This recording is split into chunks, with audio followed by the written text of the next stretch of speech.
Hello नमस्ते, welcome और welcome back to the educational channel of Botany Adda में आप सभी का स्वागत है। सो गाइज, आज हम लोग एक वेरी इंपॉर्टेंट चैप्टर को स्टार्ट करने वाले हैं जिसका नाम है एनिमल किंगडम, जिसे हम हिंदी में प्राणी जगत के नाम से जानते हैं। और ये जो चैप्टर है आप लोगों का, ये one of the most important chapter है क्योंकि यहाँ से मल्टीपल बार आप लोगों के जो है वो एग्जाम में क्वेश्चन पूछे जाते हैं, चाहे फिर वो 11th क्लास हो, 12th क्लास हो, बीएससी, एमएससी, सभी में ये जो चैप्टर है ये दिया हुआ है और यहाँ से भर भर के क्वेश्चन पूछे जाते हैं। इसलिए वेरी इंपॉर्टेंट चैप्टर है ये आप लोगों का। और ये जो चैप्टर है इसके मैं काफ़ी सारे लेक्चर्स आप लोगों को जो है वो, काफ़ी सारी क्लासें आप लोगों को जो है वो प्रोवाइड करूँगी एक के बाद एक सीक्वेंस में, क्योंकि काफ़ी लंबा चैप्टर है तो एक वीडियो में ये ख़त्म नहीं होगा। तो आज मैं आप लोगों को काफ़ी सारी चीज़ें बताऊंगी। इसके अंतर्गत ये जो आप लोगों का एनिमल किंगडम है, इसमें काफ़ी सारे फाइलम आते हैं।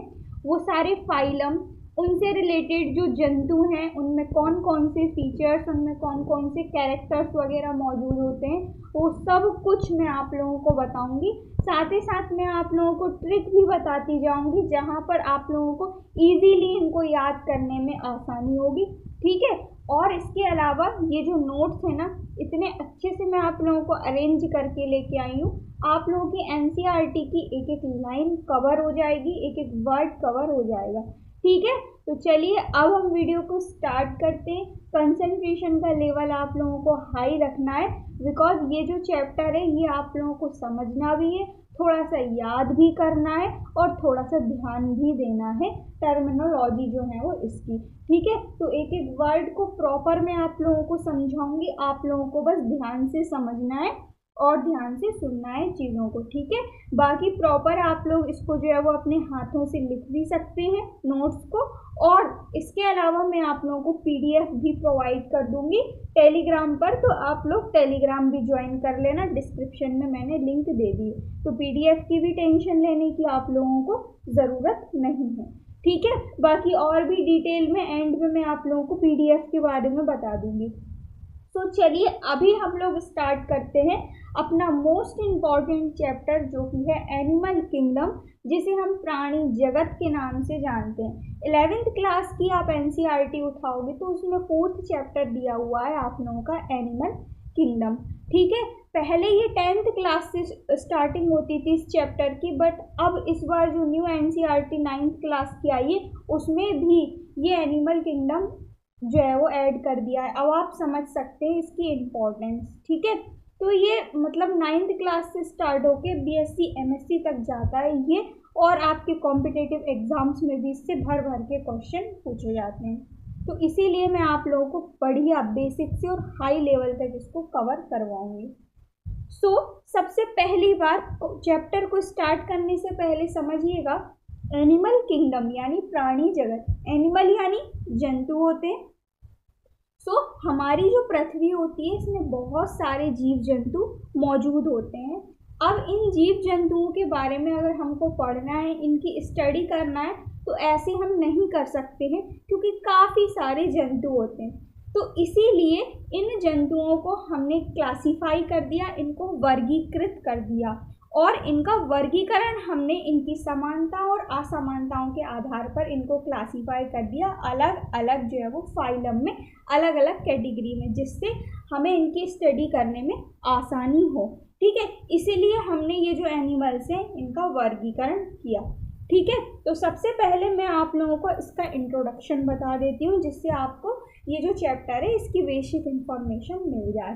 तो पृथ्वी में जितने भी जीव जंतु हैं इन सभी को हमने जो है वो जंतु जगत अर्थात एनिमल किंगडम के अंतर्गत रखा है, ठीक है। तो फर्स्ट जो लाइन है इसके अंतर्गत यही कहा गया है कि सभी जीव जंतुओं को जंतु जगत के अंतर्गत रखा गया है। जंतु जगत के सदस्य होते हैं जितने भी जीव जंतु हैं, ठीक है। इसके अलावा कहा गया है कि जितने भी जंतु होते हैं वो बहुकोशिकीय होते हैं और विषम पोषी होते हैं। ये जंतुओं के कैरेक्टर है कि जंतु जो होते हैं, एनिमल्स जो होते हैं, वो बहुकोशिकीय होते हैं और विषम पोषी होते हैं, ठीक है। इसके अलावा यदि हम बात करें पृथ्वी पर, तो पृथ्वी पर जो सजीवों की प्रजातियां मौजूद हैं वो हैं 1.7 से 1.8 मिलियन। ये जो प्रजातियां हैं ये हमारी अर्थ पर मौजूद हैं, जो कि जीवित प्रजातियां हैं, जीवित जातियां हैं, जिनमें यदि हम जंतुओं की बात करें तो जंतुओं की जो प्रजातियां हैं वो है 1.2 मिलियन। और अगर हम प्लांट्स की बात करें, क्योंकि प्लांट्स भी जीवित ही होते हैं, तो प्लांट्स की जो प्रजातियां हैं वो है 0.5 से 0.6 मिलियन। ठीक है, टोटल पृथ्वी पर मौजूद जीवित जो प्रजातियां हैं वो हैं 1.7 से 1.8 मिलियन, जिनमें यदि हम जंतुओं की बात करें तो जंतु जो है वो 1.2 मिलियन है और जो प्लांट्स हैं वो 0.5 से 0.6 मिलियन है। ठीक है, तो चूंकि हम लोग जो है वो जंतुओं की बात कर रहे हैं, तो जंतुओं के अंतर्गत हम देखते हैं कि ये जो हमारी पृथ्वी पर जीवित जंतुओं की प्रजातियां 1.2 मिलियन हैं, ये कौन कौन सी हैं। तो इनमें से जो 5 से 10% जंतु हैं वो है कॉर्डेट, और जो 90 से 95% जंतु हैं वो है नॉन कॉर्डेट। अब बात आती है कि ये कॉर्डेटा और ये नॉन कॉर्डेटा ये होता क्या है। सो कॉर्डेटा और नॉन कॉर्डेटा का मतलब होता है नोटोकॉर्ड से। नोटोकॉर्ड अर्थात हमारा जो कशेरुक दंड है, जो हमारी रीढ़ की हड्डी है, इसी को हम नोटोकॉर्ड के नाम से जानते हैं। ठीक है, तो कॉर्डेटा के अंतर्गत 5 से 10% जो जीव जंतु होते हैं इनमें नोटोकॉर्ड उपस्थित होती है। वहीं दूसरी ओर नोटोकॉर्ड की अगर हम बात करें या नॉन कॉर्डेटा कैटेगरी के अंतर्गत जो 90 से 95% जंतु आते हैं, इनके अंतर्गत नोटोकॉर्ड जो है वो अनुपस्थित होती है। यानी हम ओवरऑल बात करें तो 90 से 95% जो जंतु हैं हमारी पृथ्वी पर मौजूद, उनमें नोटोकॉर्ड अनुपस्थित होती है। आगे मैं आप लोगों को प्रॉपर डायग्राम में भी बताऊंगी कि नोटोकॉर्ड कहाँ होती है, कैसी होती है, कशेरुक दंड क्या होता है, कैसा होता है, रीढ़ की हड्डी, सब कुछ मैं आप लोगों को बताऊंगी प्रॉपर तरीके से। ठीक है, विथ डायग्राम में अपने हाथों से आप लोगों को जो है वो ड्रॉ करके बताऊंगी। ठीक है, तो अभी आप लोगों को इतना समझना है कि जो हमारी पृथ्वी होती है इसमें जो टोटल जीवित प्रजातियां हैं वो है 1.7 से 1.8 मिलियन, जिसमें जो जंतु हैं वो है 1.2 मिलियन और जो पादप हैं वो है 0.5 से 0.6 मिलियन। ठीक है, हम एनिमल किंगडम पढ़ रहे हैं, इसीलिए जंतुओं के अंतर्गत जो 1.2 मिलियन जंतु हैं इनको हमने दो कैटेगरी में डिवाइड किया है। पहली कैटेगरी है कॉर्डेटा और दूसरी कैटेगरी है नॉन कॉर्डेटा। जो हमारी पृथ्वी पर मौजूद 1.2 मिलियन जंतु हैं, इनमें 90 से 95% जंतु ऐसे हैं जिनमें नोटोकॉर्ड अनुपस्थित होती है, इसीलिए इनको हमने नॉन कॉर्डेटा के अंतर्गत रखा गया है। वहीं 5 से 10% जंतु ऐसे हैं जिसमें नोटोकॉर्ड प्रेजेंट होती है, उनको हमने कैटेगरी कॉर्डेटा के अंतर्गत रख दिया है। आई होप इतना आप लोगों को क्लियर हो गया होगा।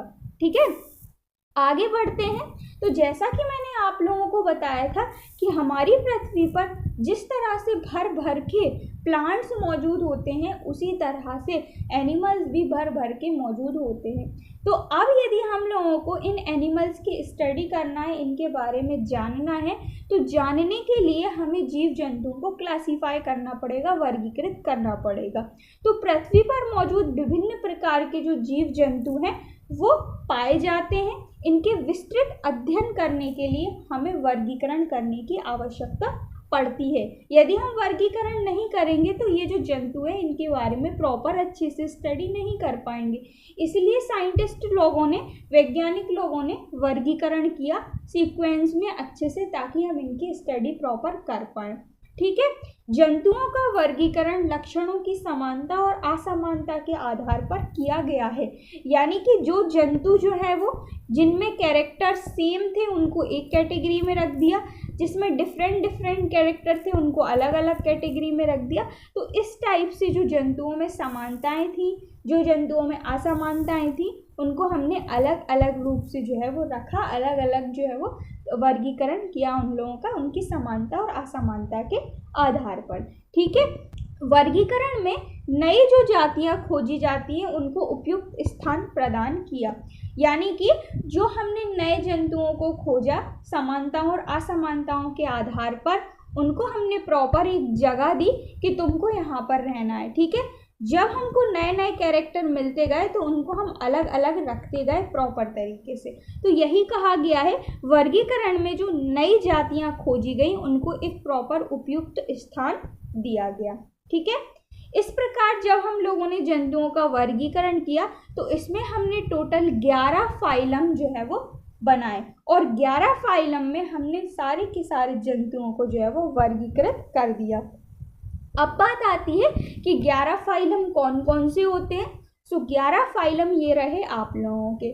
सबसे पहला जो फाइलम है वो है पोरीफेरा, दूसरा है सीलेंट्रेटा, तीसरा है टीनोफोरा, चौथा है प्लेटीहेल्मिन्थीस जिनको हम चपटे कृमि के नाम से भी जानते हैं, पांचवा है नीमेटोडा जिनको हम एस्क्लेहेल्मिन्थीस के नाम से भी जानते हैं, छठवा है एनीलिडा, सातवां है ऑर्थोपोडा, आठवां है मोलस्का, नवा है इकाइनोडर्मेटा, 10वां है हेमिकॉर्डेटा और 11वां है कॉर्डेटा। तो इस तरह से हमने एनिमल किंगडम अर्थात जंतु जगत में 11 फाइलम बनाए, और 11 फाइलमों में हमने जीव जंतुओं को जो है वो वर्गीकृत कर दिया। अब ये जो हमने 11 फाइलम बनाए हैं, इन 11 फाइलमों में सभी फाइलम में अलग अलग जंतु हम लोगों ने रखे। अब आगे आने वाली जो नेक्स्ट वीडियो में है उनमें मैं आप लोगों को एक एक करके सारे फाइलम्स को कवर करवाऊंगी। ठीक है, अब हम देखते हैं कि ये जो 11 फाइलम है इनको आप लोगों को सबसे पहली बात सीक्वेंस में याद करना है, लाइन से याद करना है। ये देखिए मैंने आपको प्रॉपर लाइन से भी लिखा हुआ है, इसी सीक्वेंस में आपको सारे फाइलम को याद करना है। सबसे पहले आएगा पोरीफेरा। ये जो पोरीफेरा होता है इसको हम स्पंज के नाम से भी जानते हैं, आगे मैं आप लोगों को बताऊंगी स्पंज इनको क्यों कहते हैं। ठीक है, सबसे पहले पृथ्वी पर आने वाले जंतु थे, इसलिए इनको हम सबसे प्राचीन जंतु भी कहते हैं। ठीक है, तो सबसे पहले पोरीफेरा फाइलम आया था, या पोरीफेरा फाइलम के अंतर्गत आने वाले जंतु आए थे, इसीलिए इनको हम सबसे प्राचीन जंतु कहते हैं। सबसे सरल प्रकार के जंतु ये जो है वो होते हैं, इनमें बहुत कम जटिलताएं पाई जाती हैं। ठीक है, इसके अलावा फिर आए थे सीलेंट्रेटा, फिर आए थे टीनोफोरा, फिर आए थे प्लेटीहेल्मिन्थीस, फिर एस्क्लेहेल्मिन्थीस, फिर एनीलिडा, फिर ऑर्थोपोडा, फिर मोलस्का, फिर इकाइनोडर्मेटा, फिर हेमिकॉर्डेटा, देन कॉर्डेटा। और ये जो कॉर्डेटा है ये सबसे विकसित प्रकार के जंतु थे। ठीक है, इनमें सबसे ज़्यादा जो है वो जटिलताएं मौजूद थी। ऊपर से नीचे जब हम लोग आते हैं, यानी पोरीफेरा से जब हम लोग कॉर्डेटा तक आते हैं तो जटिलताएं जो है वो बढ़ती जाती हैं। यानी पोरीफेरा में बहुत कम जटिलताएं थी, लेकिन जैसे ही हम कॉर्डेटा में आए तो जंतुओं के अंदर हमने देखा कि बहुत सारे कैरेक्टर्स, बहुत सारे फीचर्स बढ़ते गए और जंतु अपडेट होते गए, इनमें जटिलताएं आती गई। ठीक है, और जंतु काफ़ी सारे विकसित होते गए।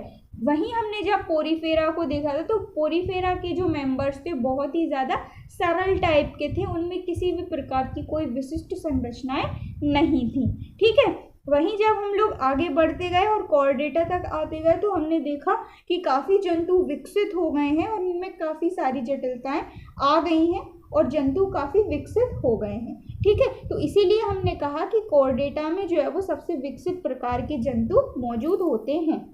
ठीक है, तो ये जो मैंने आपको 11 फाइलम बताए हैं इनको आप लोगों को सीक्वेंस में याद करना है। और सीक्वेंस में याद करने के लिए सारे बच्चे जो है वो मैक्सिमम बच्चे तो याद कर लेते हैं, बट कुछ होते हैं जिनको ट्रिक चाहिए होती है। तो मुझे भी मेरे जो सर हैं उन्होंने ट्रिक बताई थी। ठीक है, जब मैं अपनी 10th क्लास में 11th क्लास में पढ़ती थी तो मेरे माइंड में जो है वो फिट हो गई थी, तो इस वजह से मैंने भी आप लोगों को ये ट्रिक यहाँ पर ऐड कर दी है। वैसे तो ट्रिक पर ज़्यादा बिलीव नहीं किया करो क्योंकि ये भूल जाते हैं, बट कुछ ट्रिक ऐसी होती हैं जो परमानेंट फिट हो जाती है हमारे माइंड में, जैसे कि ये ट्रिक मेरे माइंड में 10th क्लास से फिट है। तो आप लोगों को भी मैंने सोचा बताना उचित रहेगा, इसीलिए मैंने आप लोगों को ये ट्रिक लिखी। तो देखिए ये जो ट्रिक है आप लोगों की, हो सकता है 1-2 फाइलम आगे पीछे हो जाएं, बट सारे फाइलम कवर हो जाएंगे। ठीक है, तो NA का मतलब है नीमेटोडा। ठीक है, ना का मतलब है नीमेटोडा, माँ मम्मा जो होती है ना मम्मा, उनको हम माँ। तो M का मतलब है मोलस्का, ए का मतलब है ऑर्थोपोडा और अगेन ए का मतलब है एनिलिडा।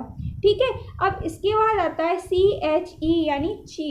ठीक है, या सी हम इसको पढ़ सकते हैं, जिसमें सी का मतलब है कॉर्डेटा, एच का मतलब है हेमिकॉर्डेटा और ई का मतलब है इकाइनोडर्मेटा।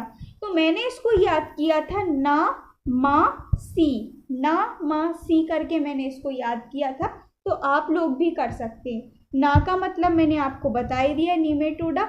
एम का मतलब मोलस्का, ए का मतलब ऑर्थोपोडा, ए का मतलब एनिलिडा, सी का मतलब कॉर्डेटा, एच का मतलब हेमिकॉर्डेटा और ई का मतलब इकाइनोडर्मेटा। ठीक है, तो मैंने इसको ना मा सी करके याद किया था, जिससे मुझे इसके सारे फाइलम के नेम याद हो गए थे। ठीक है, बाकी आप लोग इसकी ट्रिक पर ज़्यादा बिलीव मत करिएगा, इसका जो आप सीक्वेंस है उसको याद कर लीजिएगा, जहाँ पर भी आप लोग पढ़ते हैं प्रॉपर इसका एज इट इज अपने पेज पर एक चार्ट बनाकर चिपका लीजिएगा। ठीक है, तो ये आप लोगों के फाइलम हो गए हैं। अब ये जो फाइलम है, इनके अंतर्गत जो मौजूद जंतु होते हैं उनमें किस प्रकार की क्या क्या फीचर्स, क्या क्या कैरेक्टर्स मौजूद होते हैं, अब मैं वो आपको एक एक करके बताती हूँ। ठीक है, कि कौन से फाइलम में किस प्रकार के जो है वो कैरेक्टर्स मौजूद होते हैं। ठीक है, तो सबसे पहला हम देख ले रहे हैं शारीरिक संगठन, यानी लेवल ऑफ बॉडी ऑर्गेनाइजेशन। तो सबसे पहला आता है कोशिका स्तर का संगठन।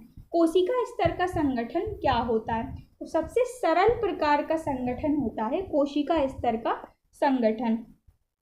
इसमें विभिन्न प्रकार की सेल्स का समूह पाया जाता है। यहाँ पर आप देख रहे हैं, मान लीजिए ये है cell A, cell B, cell D, cell C, again cell A, cell B, cell C, cell D, cell E, cell A, cell D. ये जो अलग अलग प्रकार की आप लोगों को दिख रही हैं, ये हैं सेल्स, यानी विभिन्न प्रकार की जो सेल्स हैं इनका ग्रुप, इनका समूह पाया जाता है कोशिका स्तर के संगठन में। इनमें जो है वो ऊतक यानी टिश्यू जो है वो अनुपस्थित होते हैं। कुछ कोशिकाओं में श्रम विभाजन मौजूद होता है। श्रम विभाजन का मतलब होता है कि मैक्सिमम जो सेल होती हैं वो अपना अपना कार्य करती हैं।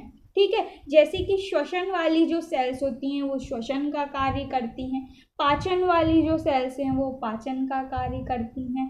ठीक है, उत्सर्जन वाली जो सेल्स हैं वो उत्सर्जन का काम होती है। मैक्सिमम सेल्स अपना अपना कार्य करती हैं, लेकिन ये जो विभिन्न प्रकार की सेल्स हैं कोशिका स्तर के संगठन में, इनमें कुछ सेल्स अपना जो कार्य है वो मिलजुल कर लेती हैं, तो उसको हम कहते हैं श्रम विभाजन। यानी जो कोशिका स्तर का संगठन है इसमें श्रम विभाजन कुछ सेल्स में मौजूद होता है।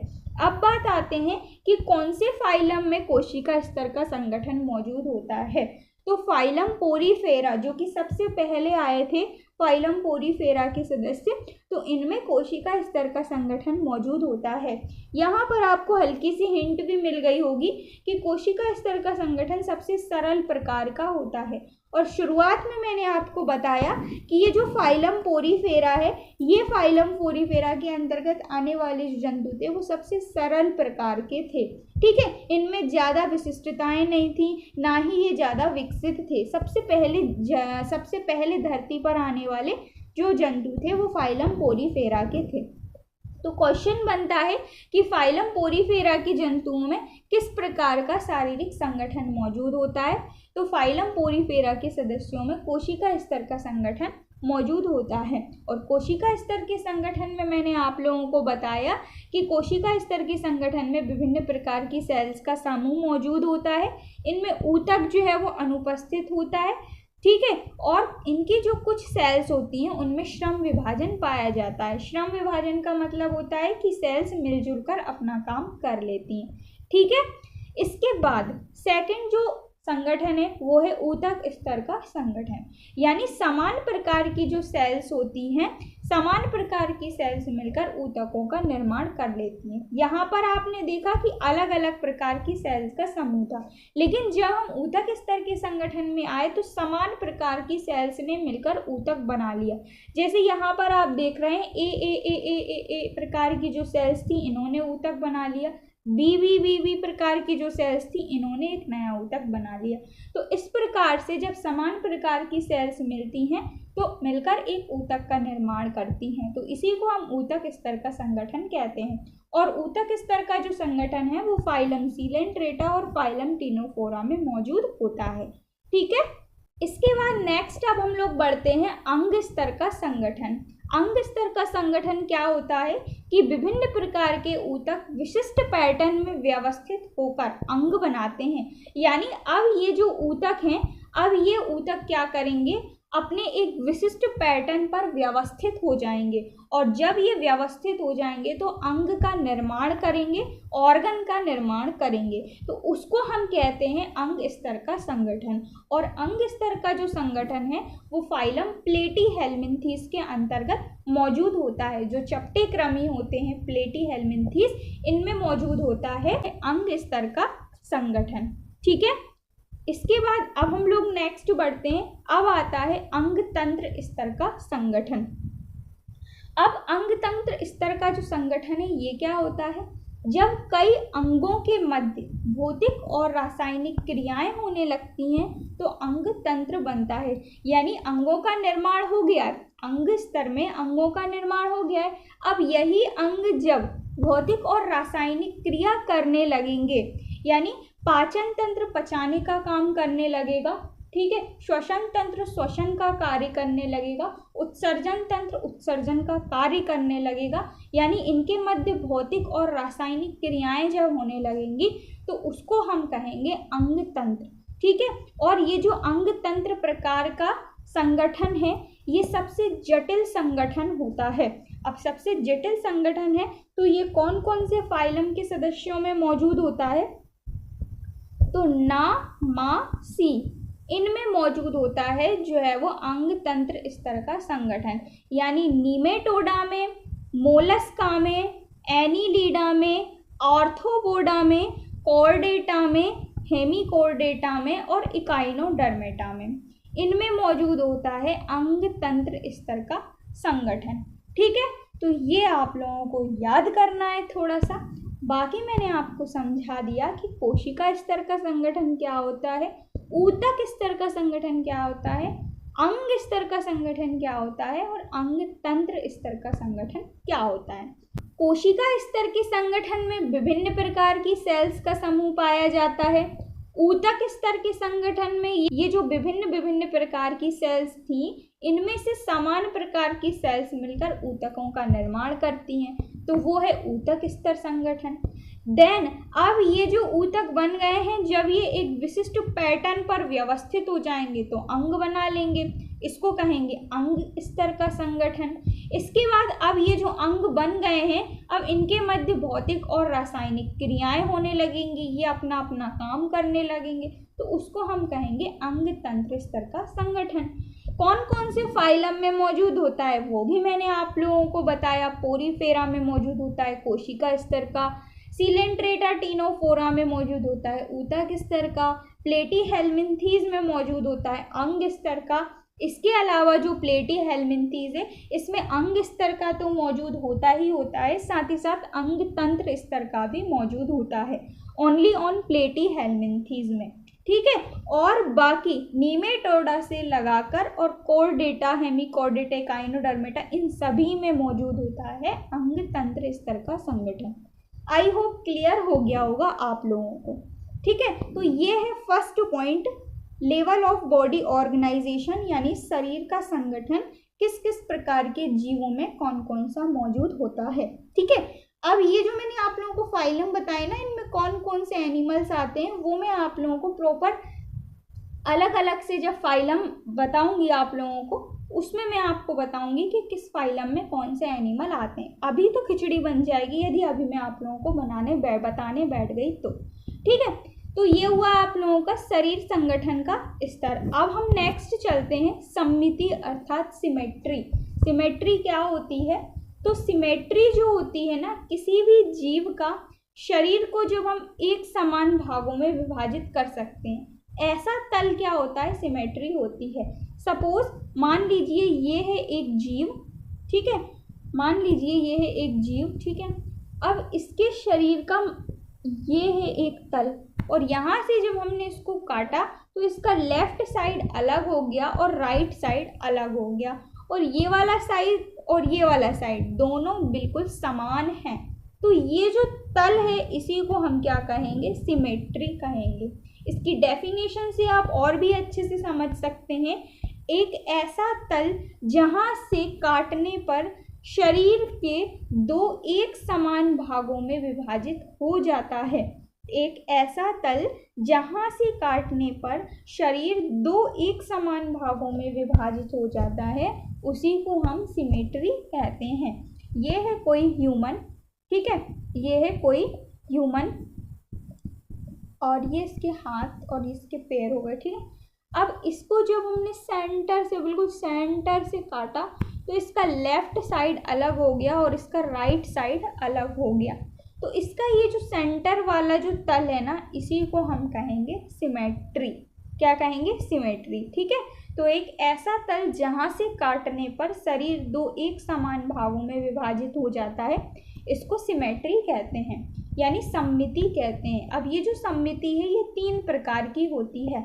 सबसे पहली है असममिति, जिसको हम एसिमेट्री कहते हैं। दूसरा है अरीय सममिति, जिसे हम रेडियल सिमेट्री कहते हैं। तीसरा है द्विपार्श्व सममिति, जिसे हम बाइलेटरल सिमेट्री कहते हैं। 3 प्रकार की सिमेट्री जो है वो पाई जाती हैं, ठीक है। एक एक करके तीनों को अब हम लोग समझ लेते हैं। सबसे पहली है असममिति यानी एसिमेट्री। असममिति जो होती है, जंतुओं के शरीर पर सममिति तल अनुपस्थित होता है, यानी ऐसे जंतु जिनके शरीर को हम 2 भागों में काट नहीं सकते हैं, बांट नहीं सकते हैं, ठीक है, उसको हम कहते हैं असममिति, एसिमेट्री। और ये जो एसिमेट्री होती है, इसमें कोई भी तल मौजूद नहीं होता है जंतुओं के शरीर में, यानी ऐसे जंतुओं को हम 2 एक समान भागों में नहीं बांट सकते हैं, ठीक है। तो नेक्स्ट लाइन में भी यही लिखा गया है कि ऐसे जंतुओं के शरीर को कभी भी 2 एक समान भागों में नहीं बांटा जा सकता है, ठीक है। इनके शरीर की संरचना अनियमित होती है। क्यों नहीं बांटा जा सकता? क्योंकि इनके शरीर की जो संरचना है वो अनियमित होती है, ठीक है। अधिकांश जो पोरीफेरा के जंतु होते हैं, फाइलम पोरीफेरा के अधिकांश जो जंतु होते हैं, उनमें पाई जाती है असममिति, यानी फाइलम पोरीफेरा के सदस्यों को हम 2 एक समान भागों में नहीं बांट सकते हैं। लेकिन इसका भी एक अपवाद है जो आप लोगों को याद करना है। फाइलम पोरीफेरा के अंतर्गत साइकोन और ल्यूकोसोलेनिया, ये जो 2 सदस्य हैं, इनमें रेडियल सिमेट्री पाई जाती है, यानी अरीय सममिति पाई जाती है। बाकी जो फाइलम पोरीफेरा के सभी जंतु हैं उनमें असममिति पाई जाती है, लेकिन साइकोन और ल्यूकोसोलेनिया में अरीय सममिति पाई जाती है, ठीक है। तो असममिति का मतलब क्या होता है? असममिति का मतलब होता है ऐसे जंतु जिनके शरीर को हम 2 भागों में नहीं बांट सकते हैं। क्यों नहीं बांट सकते हैं? क्योंकि इनका शरीर अनियमित होता है, ठीक है। तो ऐसे जंतुओं के शरीर में किसी भी प्रकार की कोई सममिति तल नहीं पाया जाता है, ठीक है। इसके अंतर्गत फाइलम पोरीफेरा के मैक्सिमम जंतु जो है वो आते हैं। अपवाद 2 है जो कि है साइकोन और ल्यूकोसोलेनिया। इन दोनों में जो है वो अरीय सममिति पाई जाती है। तो ये हुई आप लोगों की असममिति यानी एसिमेट्री कंप्लीट, ठीक है। इसके बाद अब हम लोग चलते हैं नेक्स्ट अरीय सममिति पर, यानी रेडियल सिमेट्री पर। तो ये जो रेडियल सिमेट्री है ये क्या होती है? तो ऐसे जंतु जिनके शरीर पर कई सारे सममिति तल मौजूद होते हैं, उनमें जो है वो अरीय सममिति पाई जाती है, यानी रेडियल सिमेट्री पाई जाती है। और यह जो जंतु होते हैं इनका शरीर बेलनाकार होता है, सिलेंड्रिकल होता है इनका शरीर, ठीक है। यहाँ पर आप देख रहे हैं, मान लीजिए ये है कोई जंतु, ठीक है। इसको मैं अपने हाथों से अलग से बना के बता रही हूँ, यहाँ पर समझिएगा। मान लीजिए ये है कोई जंतु, ठीक है, और ये है उसका क्या? केंद्रीय अक्ष, ठीक है। ये है उसका सेंट्रल एक्सिस, केंद्रीय अक्ष, ठीक है। अब इन जंतुओं को हमने जब बीच से काटा तो ये वाला साइड अलग हो गया और ये वाला साइड अलग हो गया और दोनों साइड सेम है। फिर इसके बाद हमने यहाँ से एक कट लगाया तो यहाँ से ऊपर वाला साइड भी सेम है और नीचे वाला साइड भी सेम है। फिर हमने यहाँ से एक कट लगाया तो यहाँ से ये वाला साइड सेम है और ये वाला साइड सेम है। फिर हमने यहाँ से एक कट लगाया तो ये वाला साइड सेम है और ये वाला साइड सेम है। अर्थात ऐसे जंतु जिनके शरीर में कई सारे सममिति तल मौजूद होते हैं उनमें अरीय सममिति पाई जाती है। ठीक है, इसके अलावा ये जो लाइन है ना, यहाँ पर भी आप लोग फोकस करिएगा। कोई भी तल जो शरीर के केंद्रीय अक्ष से होकर गुजरता है, यहाँ पर आप देख रहे हैं ये है केंद्रीय अक्ष। ठीक है, और इस केंद्रीय अक्ष से होकर कोई भी तल गुजर रहा है, ये वाला तल भी गुजर रहा है, ये वाला तल भी गुजर रहा है, ये वाला तल भी गुजर रहा है और ये वाला तल भी गुजर रहा है। ठीक है, तो कोई भी तल जो केंद्रीय अक्ष से होकर गुजर रहा है वो शरीर को दो बराबर भागों में बांट सकता है, इसी को अरीय सममिति कहते हैं। ठीक है, जब भी जंतुओं का शरीर केंद्रीय अक्ष से होकर गुजरता है, उनका जो सिमेट्री तल है वो केंद्रीय अक्ष से होकर गुजरता है, तो वो शरीर के दो भागों में उसको बांट सकता है, इनके शरीर को बांट सकता है, तो इसी को हम अरीय सममिति कहते हैं। ठीक है, कोई भी तल जो शरीर के केंद्रीय अक्ष से होकर गुजरता है वो शरीर को दो बराबर भागों में बांट सकता है, इसी को हम क्या कहते हैं, रेडियल सिमेट्री या अरीय सममिति कहते हैं। ठीक है, अरीय सममिति कौन कौन से फाइलम में मौजूद होती है, तो फाइलम इकाइनोडर्मेटा, फाइलम टीनोफोरा और फाइलम सीलेंट्रेटा, ये तीन जो फाइलम है इनमें मौजूद होती है अरीय सममिति। ठीक है, और एटसेट्रा करके आप लोग करते रहते हैं, ETC। जब भी आप लोगों को खूब सारी चीज़ें लिखनी होती है तो लास्ट में आप लिख लेते हैं ETC। ठीक, तो ETC से याद रखिएगा, E का मतलब इकाइनोडर्मेटा, T का मतलब टीनोफोरा और C का मतलब है सीलेंट्रेटा। ठीक है, इन तीनों में कौन सी सममिति पाई जाती है, तो इनमें अरीय सममिति पाई जाती है। ठीक है, यहाँ पर एक टर्म और याद रखिएगा, जो इकाइनोडर्मेटा है, इकाइनोडर्मेटा में जो वयस्क इकाइनोडर्मेटा के सदस्य हैं केवल उनमें पाई जाती है। लार्वा जो होता है ना इकाइनोडर्मेटा के सदस्यों का, उनमें नहीं पाई जाती है। ठीक है, इकाइनोडर्मेटा के जो लार्वा सदस्य हैं ना उनमें द्विपार्श्व सममिति पाई जाती है। ठीक है, लेकिन इकाइनोडर्मेटा के जो वयस्क सदस्य हैं उनमें द्विपार्श्व सममिति नहीं पाई जाती, उनमें पाई जाती है अरीय सममिति।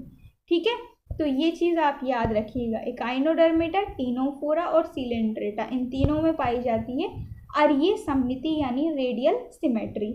ठीक है, और रेडियल सिमेट्री मैंने आपको बता ही दी, ऐसे जंतु जिनके शरीर में कई सारे सिमेट्री तल मौजूद होते हैं, यानी इन जंतुओं के शरीर को हम कई सारे भागों में बांट सकते हैं और सारे भाग समान दिखते हैं।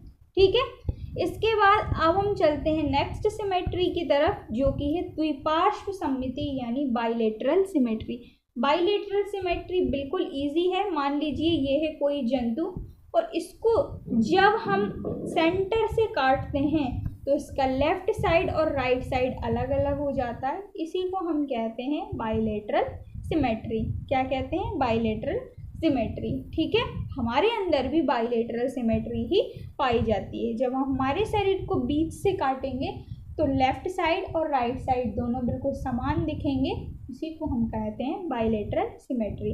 ठीक है, तो कहा गया है इन जंतुओं के शरीर में केवल एक तल पाया जाता है जो शरीर को पार्श्व भाग लेफ्ट और राइट भागों में विभाजित कर देता है या बांट देता है, इसी को हम द्विपार्श्व सिमेट्री कहते हैं। ठीक है, यह है किसी जंतु का शरीर और इसको जब हमने सेंटर से काटा तो इसका ये है पार्श्व भाग, लेफ्ट साइड अलग हो गया और राइट साइड अलग हो गया, और इसी को हमने क्या कहा, तो बाइलेटरल सिमेट्री अर्थात द्विपार्श्व सममिति कहा।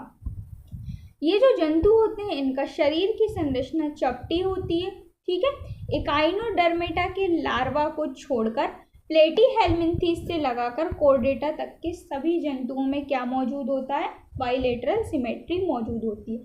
मैंने आपको अभी हाल जस्ट बताया कि जो इकाइनोडर्मेटा का वयस्क सदस्य होते हैं उनमें पाई जाती है अरीय सममिति, लेकिन जो इकाइनोडर्मेटा के लार्वा सदस्य होते हैं उनमें पाई जाती है द्विपार्श्व सममिति। इसके अलावा Platyhelminthes, Aschelminthes, Annelida, Arthropoda, Mollusca, Echinodermata, Hemichordata और कॉर्डेटा, इन सभी में पाई जाती है द्विपार्श्व सममिति। ठीक है, तो मैंने यहाँ पर आप लोगों को लिख दिया कि प्लेटीहेल्मिन्थीस से लगाकर कॉर्डेटा तक के सभी जंतुओं में मौजूद होती है द्विपार्श्व सममिति। ठीक है, इसके बाद नेक्स्ट पॉइंट है कि सर्वप्रथम द्विपार्श्व सममिति की शुरुआत प्लेटीहेल्मिन्थीस से हुई है। ठीक है, तो द्विपार्श्व जो सममिति है इसकी शुरुआत कहाँ से हुई है? प्लेटीहेल्मिन्थीस फाइलम से हुई है, इनके मेंबर्स से हुई है। ठीक है, तो ये जो 3 टर्म है ये भी आप लोगों को याद रखनी है, तीनों की तीनों वेरी इंपॉर्टेंट है। और ये हम लोगों ने सेकंड जो टर्म है सममिति यानी सिमेट्री, इसको कवर किया। सिमेट्री मैंने आपको बताया एक ऐसा तल जहाँ से जंतुओं के शरीर को काटने पर 2 समान भागों में डिवाइड यानी विभाजित हो जाते हैं, उसी को हम सिमेट्री कहते हैं। 3 टाइप की होती है, एसिमेट्री, रेडियल सिमेट्री और बाइलेटरल सिमेट्री। जो एसिमेट्री होती है इनमें किसी भी प्रकार का कोई तल नहीं पाया जाता।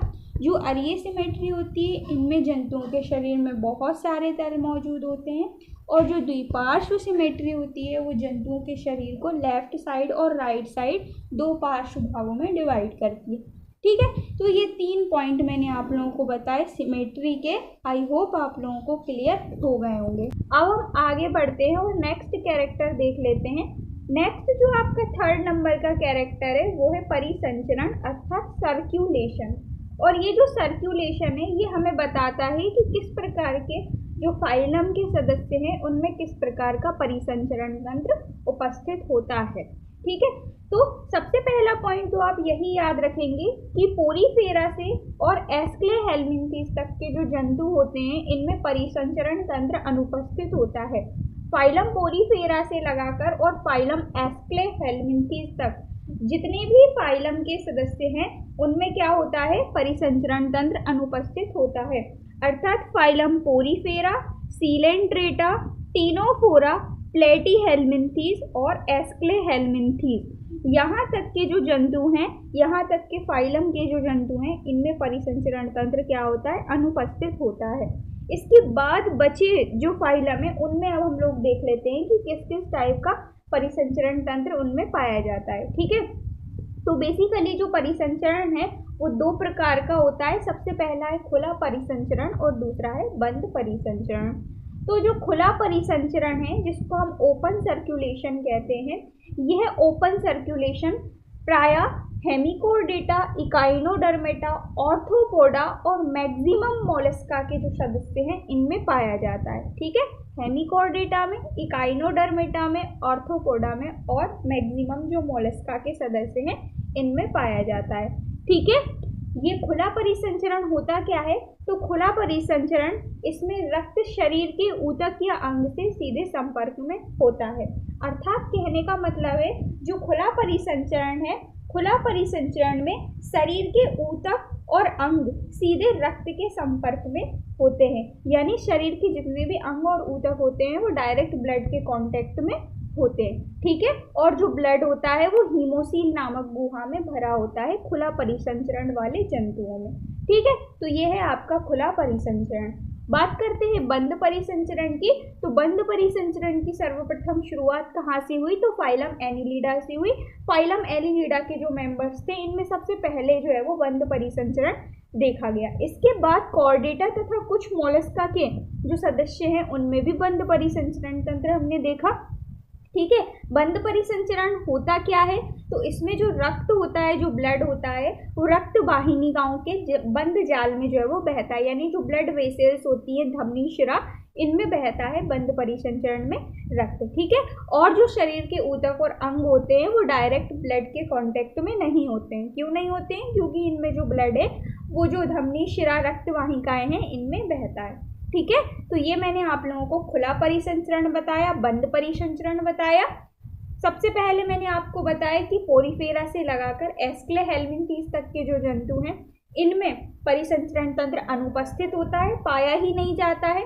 इसके बाद मैंने आपको बताया हेमिकॉर्डेटा, इकाइनोडर्मेटा, मोलस्का और साथ ही साथ ऑर्थोपोडा में जो है वो खुला परिसंचरण पाया जाता है।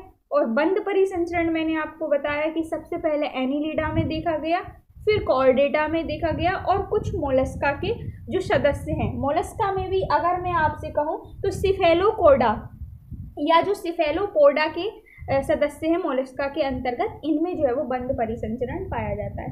ठीक है, तो ये मैंने आपको खुला और बंद परिसंचरण के बारे में बताया। नेक्स्ट जो हमारा कैरेक्टर है उसको हम देखते हैं। नेक्स्ट है जननिक स्तर अर्थात जर्मिनल लेयर। सबसे पहली बात करते हैं कि ये जो जर्मिनल लेयर है या जननिक स्तर है ये होती क्या है। तो ये जो जर्मिनल लेयर है ना, सबसे पहली बात ये भ्रूणीय अवस्था में पाई जाती है। हम जो वयस्क है ना, हमारे अंदर इन जर्मिनल लेयर्स से ऊतक अंगों का निर्माण हो जाता है। Germinal layer ectoderm, endoderm, mesoderm का आप लोगों ने नाम सुना ही होगा, इन्हीं को हम जर्मिनल लेयर कहते हैं। और ये जो जर्मिनल लेयर हैं ये भ्रूणीय अवस्था में पाई जाती हैं। और भ्रूणीय अवस्था की भी अगर हम बात करें तो भ्रूणीय अवस्था की गैस्ट्रूला अवस्था में पाई जाती हैं। समझिएगा, ये है कोई मेल और ये है फीमेल, इन दोनों के मध्य जब निषेचन फर्टिलाइजेशन होगा तो जाइगोट बनेगा। जाइगोट में जब विभाजन या विदलन होता है तो मोरुला अवस्था बनती है। मोरुला अवस्था में फिर अगेन विभाजन होता है तो ब्लास्टोसिस्ट अवस्था बनती है।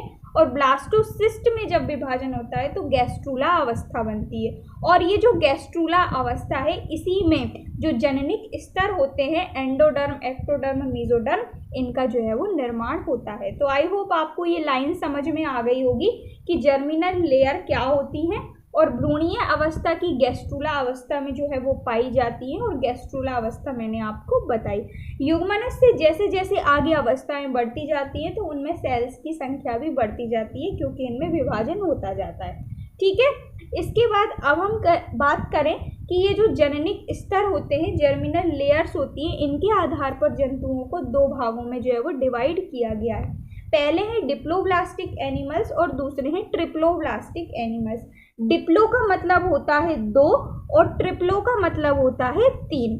अर्थात कहने का मतलब है कि जो डिप्लोब्लास्टिक एनिमल होते हैं इनमें 2 जनन स्तर पाए जाते हैं, 2 जर्मिनल लेयर पाई जाती है भ्रूणीय अवस्था में। वहीं अगर हम ट्रिप्लोब्लास्टिक की बात करें तो ट्रिप्लोब्लास्टिक जो एनिमल होते हैं इनके भ्रूणीय अवस्था में 3 जर्मिनल लेयर्स पाई जाती हैं, जैसा कि इनके नाम से ही क्लियर हुआ है, डिप्लो और ट्रिप्लो। ठीक है, तो सबसे पहले डिप्लोब्लास्टिक एनिमल्स की हम बात कर लेते हैं। तो जो डिप्लोब्लास्टिक एनिमल होते हैं इनकी भ्रूणीय अवस्था में 2 जर्मिनल लेयर पाई जाती हैं। सबसे पहली है बाहरी एक्टोडर्म और दूसरी है आंतरिक एंडोडर्म। ठीक है, ये 2 जर्मिनल लेयर पाई जाती हैं डिप्लोब्लास्टिक एनिमल्स में। बात करें कि कौन कौन से डिप्लोब्लास्टिक एनिमल होते हैं तो फाइलम पोरीफेरा के जो मेंबर्स होते हैं वो डिप्लोब्लास्टिक होते हैं, सीलेंट्रेटा के और टीनोफोरा के।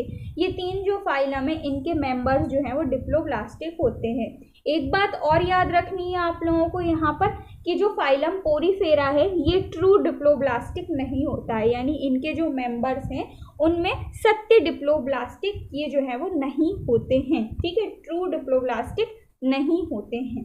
ठीक है, तो ये हुआ आप लोगों का डिप्लोब्लास्टिक एनिमल्स। वहीं अगर हम देखें ट्रिप्लोब्लास्टिक एनिमल्स तो ये जो ट्रिप्लोब्लास्टिक एनिमल्स हैं इनकी भ्रूणीय अवस्था में 3 जर्मिनल लेयर्स पाई जाती हैं। कौन कौन सी? तो सबसे पहली है बाहरी एक्टोडर्म, फिर है मध्य वाली मेसोडर्म और फिर है आंतरिक एंडोडर्म। ये 3 जर्मिनल लेयर मौजूद होती हैं ट्रिप्लोब्लास्टिक एनिमल्स में।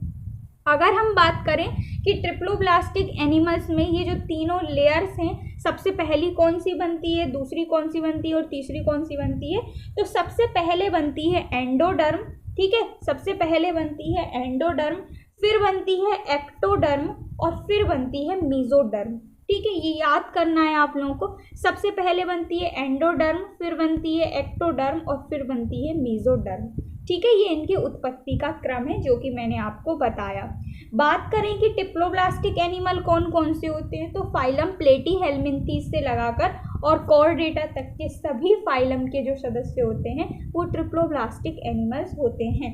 अर्थात अगर हम बात करें कौन कौन से होते हैं तो Platyhelminthes, Aschelminthes, Annelida, Arthropoda, Mollusca, Echinodermata, Hemichordata और कॉर्डेटा, ये सारे फाइलम के जो मेंबर्स होते हैं वो ट्रिप्लोब्लास्टिक होते हैं। ठीक है, अब मैं आप लोगों को एक डायग्राम भी बना के बता देती हूँ ठीक है, हम मान लीजिए कोई सा एक एनिमल बना रहे हैं। सबसे पहले हम डिप्लोब्लास्टिक समझते हैं। तो ये जो डिप्लोब्लास्टिक को आप देख रहे हो, इनकी जर्मिनल लेयर में आप लोगों को समझा रही हूँ। ठीक है, तो यहाँ पर आप लोगों ने देखा, हम किसी एक जो है वो एनिमल को उठाते हैं और उसकी जो लेयर्स हैं उनमें उत्पत्ति का क्रम देख लेते हैं। ठीक है, तो ये जो मैं है ना आप लोगों को जो जर्मिनल लेयर है उसका डायग्राम बना के बता रही हूँ, यहाँ पर आप लोग देख सकते हैं। तो ये जो सबसे बाहरी वाली लेयर है, ये जो लेयर आप देख रहे हैं सबसे बाहरी वाली लेयर, इसको हम कहते हैं एक्टोडर्म। क्या कहते हैं? एक्टोडर्म। ठीक है, सबसे बाहरी जो लेयर होती है इसको एक्टोडर्म कहते हैं। और हम ये डिप्लोब्लास्टिक एनिमल देख रहे हैं। ठीक है, इसके बाद जो भीतर वाली जो लेयर है, ये वाली जो लेयर है इसको हम कहते हैं, ये वाली जो लेयर आप लोग देख रहे हैं इसको हम कहते हैं एंडोडर्म। ठीक है, इसको हम कहते हैं एंडोडर्म। ठीक है, और इन दोनों के मध्य जो है वो मीजोडर्म नहीं पाई जाती है, इनके मध्य मीजोडर्म नहीं पाई जाती है, जैसा कि मैंने आप लोगों को बताया। तो इस टाइप से होते हैं डिप्लोब्लास्टिक एनिमल। और डिप्लोब्लास्टिक एनिमल जो होते हैं ना, इनमें क्या होता है कि एक्टोडर्म और एंडोडर्म के मध्य एक मीजोग्लिया नामक लेयर पाई जाती है, इन दोनों के मध्य। अर्थात यहाँ पर हम बात करें, यहाँ पर ये लेयर, एक और लेयर मैंने आपको ऐड कर दी एक्टोडर्म और एंडोडर्म के मध्य, और ये जो लेयर बनाई है मैंने आपको, इसको कहते हैं मीजोग्लिया। ठीक है, इसको आप याद भी नहीं रखेंगे तो कोई भी दिक्कत नहीं है। ठीक है, ये जो लेयर होती है ना, इसको हमने मीजोग्लिया इसलिए कहा क्योंकि इसमें जो है वो जेली लाइक पदार्थ भरा रहता है, जेली लाइक पदार्थ इसमें भरा होता है। और ये एक्टोडर्म और एंडोडर्म के मध्य होती है, डिप्लोब्लास्टिक एनिमल में केवल पाई जाती है। ठीक है, तो आपको याद नहीं भी रहे तो भी कोई दिक्कत नहीं है। जो डिप्लोब्लास्टिक एनिमल है, इनके जो सबसे बाहरी लेयर ये है एक्टोडर्म, और ये जो भीतर वाली लेयर है इसको कहते हैं एंडोडर्म। दोनों के मध्य में मीजोग्लिया नामक लेयर होती है जिसमें जेली जैसा पदार्थ भरा रहता है। ठीक है, तो ये मैंने आपको डिप्लोब्लास्टिक एनिमल बताया। सेम एज इट इज ही होते हैं आपके डिप्लोब्लास्टिक एनिमल। इसमें सबसे भीतर की ये वाली जो लेयर है इसको कहते हैं एंडोडर्म, इसके बाद ये वाली जो है इसको कहते हैं मीजोडर्म, इसके बाद ये जो सबसे बाहर वाली लेयर बनाई है इसको कहते हैं एक्टोडर्म। ठीक है, तो सबसे भीतर की जो लेयर थी इसको कहा हमने एंडोडर्म, ये जो मध्य की जो लेयर है इसको कहते हैं हम मीजोडर्म, और सबसे बाहर की जो लेयर है ये वाली इसको कहते हैं हम एक्टोडर्म। ठीक है, इनके मध्य जो डिप्लोब्लास्टिक एनिमल है इनके मध्य मीजोग्लिया नहीं पाई जाती है। ठीक है, तो ये मैंने आपको डायग्राम भी बना के बता दिया डिप्लोब्लास्टिक और डिप्लोब्लास्टिक एनिमल का। जो डिप्लोब्लास्टिक एनिमल होते हैं इनमें कौन कौन से एनिमल आते हैं? तो फाइलम पोरीफेरा के मेंबर, सीलेंट्रेटा के और टीनोफोरा के मेंबर। वहीं अगर हम बात करें ट्रिप्लोब्लास्टिक की तो प्लेटीहेल्मिन्थीस से लगाकर कॉर्डेटा तक के सभी जो जीव हैं उनमें पाई जाती है 3 लेयर्स, यानी ट्रिप्लोब्लास्टिक एनिमल्स इनको हम कहते हैं। ठीक है, तो ये आप लोगों को जर्मिनल लेयर आई होप समझ में आ गई होंगी। अब हम चलते हैं नेक्स्ट कैरेक्टर की ओर, जो कि है प्रगुहा, अर्थात जिसे हम सीलोम के नाम से भी जानते हैं। ठीक है, तो सीलोम क्या होती है इसको मैं आप लोगों को सबसे पहले क्लियर कर देती हूँ, देन आप लोगों को बताऊंगी आगे कि ये जो सीलोम है ये होती क्या है। ठीक है, तो सबसे पहले मैं आपको इसका डायग्राम एक्सप्लेन करती हूँ, तब जाकर आपको क्लियर हो पाएगा। तो मान लीजिए हम एक जंतु को बना रहे हैं, इस डायग्राम को मैं आप लोगों को बना के बता रही हूँ। ठीक है, तो ये है कोई एक जंतु। ठीक है, ये है कोई एक जंतु। ठीक है, इस जंतु का मैंने शरीर बनाया। अब ये जो जंतु है, इस जंतु के मध्य का ये जो भाग बना रही हूँ मैं, ये है उसका आहार नाल अर्थात एलिमेंट्री कैनाल। ये मैंने उसका माउथ बनाया और ये मैंने उसका गुदा यानी एनस बनाया। ठीक है, इसके बाद यहाँ पर अब आप लोग देख रहे हैं ये जो सबसे बाहर वाली लेयर है इसको हम कहते हैं देह भित्ति। क्या कहते हैं? देह भित्ति। ठीक है, ये जो कंप्लीटली लेयर है, ये जो कंप्लीटली लेयर है इसको हमने कहा देह गुहा। क्या कहा? इसको हमने कहा देह गुहा। ये जो है इसको हमने कहा गुदा यानी एनस, और ये जो है ऊपर वाला इसको हमने कहा माउथ। ठीक है, इसके बाद अब ध्यान से देखिएगा, ये जो हमारी एलिमेंट्री कैनाल है, इस एलिमेंट्री कैनाल की जो लेयर है इसको हम कहते हैं आंत्र भित्ति। इसको हम क्या कहते हैं, आंत्र भित्ति कहते हैं। ठीक है, ये जो भाग है ये वाला, इसको हम कहते हैं प्रगुहा। ठीक है, दोनों के मध्य क्या है, प्रगुहा। और ये जो प्रगुहा होती है दोनों ओर से इस टाइप से आपको एक संरचना है, इससे घिरी है, दोनों ओर से घिरी है, यहाँ से भी घिरी है, यहाँ से भी घिरी है, यहाँ से भी घिरी है। तो इसको हमने कहा मीजोडर्मल लेयर। इसको हमने क्या कहा, मीजोडर्मल लेयर कहा। ठीक है, तो ये सारे पॉइंट मैंने आपको एक्सप्लेन किए। ये जो आप देख रहे हैं ये जंतु का शरीर है जिसको हमने कहा देह गुहा। ठीक है, ये जो आप लोग देख रहे हैं ये जंतु का शरीर है जिसको हमने कहा देह गुहा। बाहर वाली जो भित्ति है इसको कहा हमने देह भित्ति। ये है एलिमेंट्री कैनाल जंतु का। एलिमेंट्री कैनाल की जो लेयर थी इसको हमने कहा आंत्र भित्ति। ठीक है, ये है जंतु का माउथ और ये है जंतु का गुदा। ठीक है, ये जो बीच का भाग है इसको कहते हैं हम प्रगुहा। देह भित्ति और आंत्र भित्ति के बीच पाई जाने वाली जो गुहा होती है प्रगुहा, इन दोनों के मध्य क्या पाया जाता है, दोनों ओर से मीजोडर्मल लेयर पाई जाती है। यहाँ पे आप देख रहे हैं ये है मीजोडर्मल लेयर। ठीक है, ये जो आप लोगों को दिख रही है ना ये है मीजोडर्मल लेयर। ठीक है, देह भित्ति ये है देह भित्ति और आंत्र की भित्ति ये है आंत्र भित्ति। दोनों के बीच पाई जाने वाली गुहा, जो दोनों के बीच पाई जाने वाली जो गुहा है जो कि दोनों ओर से मीजोडर्मल लेयर से घिरी होती है। सो देह भित्ति ये रही देह भित्ति और आंत्र भित्ति ये रही आंत्र भित्ति बीच की। ये दोनों के मध्य जो गुहा पाई जाती है ये रही गुहा।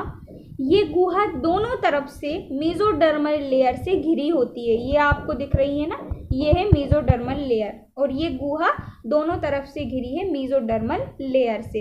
इसी को हम क्या कहते हैं, प्रगुहा कहते हैं। सो आई होप आपको डायग्राम क्लियर हो गया होगा। अब मैं आपको इसकी डेफिनेशन पर ले चलती हूँ। सो डेफिनेशन में क्या लिखा है कि देह भित्ति यानी ये रही आपकी देह भित्ति और आंत्र की भित्ति यानी ये रही आपकी आंत्र की भित्ति, ये वाली बीच वाली आंत्र की भित्ति, इन दोनों के मध्य पाई जाने वाली गुहा ये रही गुहा, दोनों के मध्य जो पाई है। ठीक है, दोनों तरफ से मीजोडर्मल परत से अस्थिरित होती है। दोनों तरफ से मीजोडर्मल परत से अस्थिरित होती है। ये जो आप देख रहे हैं ना ये है मीजोडर्मल लेयर। ठीक है, मीजोडर्मल लेयर से क्या रहती है, स्तरित रहती है।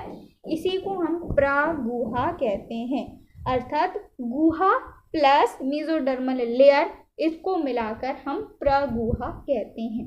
आई होप अब आप लोगों को क्लियर हो गया होगा कि प्रगुहा क्या होती है। ठीक है, इसीलिए मैंने आपको पहले डायग्राम बताया।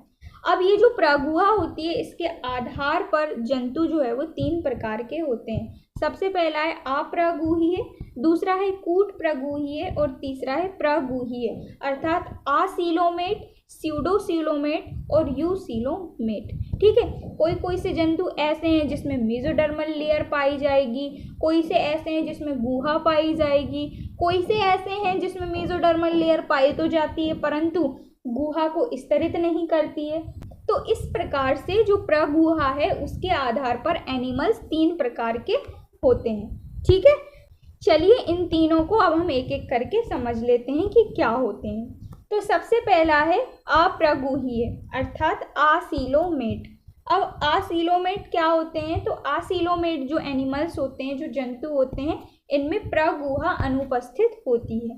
प्रगुहा अनुपस्थित होती है, इसके आधार पर जो अप्रगुहीय जंतु हैं ये 2 प्रकार के होते हैं, डिप्लोब्लास्टिक और ट्रिप्लोब्लास्टिक। दोनों को मैंने आपको समझाया। ठीक है, कि डिप्लोब्लास्टिक क्या होते हैं और ट्रिप्लोब्लास्टिक क्या होते हैं। ठीक है, तो डिप्लोब्लास्टिक जो जंतु होते हैं इनमें गुहा उपस्थित होती है लेकिन मीजोडर्मल परत जो है वो अनुपस्थित होती है। जैसा कि मैंने आपको बताया डिप्लोब्लास्टिक जो एनिमल्स होते हैं फाइलम पोरीफेरा, सिलेंड्रेटा और टीनोफोरा के होते हैं। वहीं दूसरी ओर जो ट्रिप्लोब्लास्टिक एनिमल्स होते हैं इनमें गुहा अनुपस्थित होती है लेकिन मीजोडर्मल लेयर जो है वो उपस्थित होती है। और फाइलम प्लेटीहेल्मिन्थीस के जो मेंबर हैं वो ट्रिप्लोब्लास्टिक एनिमल्स होते हैं और इनमें जो है वो गुहा अनुपस्थित होती है लेकिन मेसोडर्मल लेयर उपस्थित होती है। ठीक है, तो ये हुए अप्रगुहीय जंतु। अप्रगुहीय जंतु डिप्लोब्लास्टिक और ट्रिप्लोब्लास्टिक दो प्रकार से होते हैं जिनमें प्रगुहा अनुपस्थित होती है। ठीक है, इसके बाद अब हम लोग चलते हैं कूट प्रगुहीय में। कूट प्रगुहीय यानी स्यूडोसीलोमेट्स, इनमें कूट प्रगुहा अर्थात प्रगुहा जो है वो उपस्थित होती है। अब जब प्रगुहा उपस्थित होती है तो इसमें गुहा भी उपस्थित होती है और मेसोडर्मल लेयर भी उपस्थित होती है। फिर दिक्कत क्या है, तो दिक्कत ये है कि जो मेसोडर्मल लेयर है वो गुहा को स्तरित नहीं करती है, अर्थात मेसोडर्मल लेयर गुहा को घेरती नहीं है, कवर नहीं करती है, इसीलिए हमने इसको स्यूडोसीलोमेट कहा। ठीक है, स्यूडोसीलोमेट हमने इसीलिए इनको कहा क्योंकि ये जो मेसोडर्मल लेयर थी इनकी वो गुहा को कवर नहीं करती है। ठीक है, और फाइलम एस्क्लेहेल्मिन्थीस के जो मेंबर्स होते हैं केवल और केवल इन्हीं को हम स्यूडोसीलोमेट्स कहते हैं। ठीक है, इसके बाद थर्ड टाइप का है प्रगुहीय जिसको हम यूसीलोमेट्स कहते हैं और ये ट्रू जो है वो इनमें गुहा या प्रगुहा पाई जाती है, सत्य प्रगुहा इनमें पाई जाती है, अर्थात इनमें गुहा भी उपस्थित होती है, मेसोडर्मल लेयर भी उपस्थित होती है और जो मेसोडर्मल लेयर है वो दोनों तरफ से गुहा को स्तरित भी करती है। और ऐसे जंतु कौन कौन से होते हैं, तो ऐसे जंतु phylum Mollusca, arthropoda, Annelida, Chordata, Hemichordata और इकाइनोडर्मेटा के जो जंतु हैं ये क्या होते हैं, प्रगुहीय यानी यूसीलोमेट्स होते हैं। ट्रिक में आप माँ सी याद रखेंगे। ठीक है, तो माँ से हो जाएगा मोलस्का, ए से हो जाएगा आर्थ्रोपोडा, ए से हो जाएगा एनीलिडा, सी से हो जाएगा कॉर्डेटा, एच से हो जाएगा हेमिकॉर्डेटा और ई से हो जाएगा इकाइनोडर्मेटा। ठीक है, मम्मी की जो बहन होती है ना उनको हम कहते हैं माँ सी। ठीक है, तो ये मासी से याद आप रखेंगे। ठीक है, तो प्रगुहीय जो एनिमल्स हैं वो मैंने आपको बताया। तो ये जो तीन प्रकार की प्रगुहा हैं ये मैंने आपको बताई, साथ ही साथ मैंने आपको प्रगुहा बताई कि प्रगुहा क्या होती है और तीन तरह की प्रगुहा पाई जाती हैं। अलग अलग प्रकार के जो जंतु हैं उनमें अलग अलग प्रकार की प्रगुहा मौजूद होती हैं। ठीक है, तो ये हुआ आपका प्रगुहा अर्थात सीलोम वाला कैरेक्टर कवर। अब ये जो प्रगुहा होती है ये प्रगुहा उत्पत्ति के आधार पर भी दो प्रकार की होती है। कौन कौन सी, तो सबसे पहली है साइजोसील और दूसरी है एंटेरोसील। जो साइजोसील गुहा होती है वो क्या होती है और जो एंटेरोसील गुहा है वो क्या होती है, ध्यान से समझिएगा।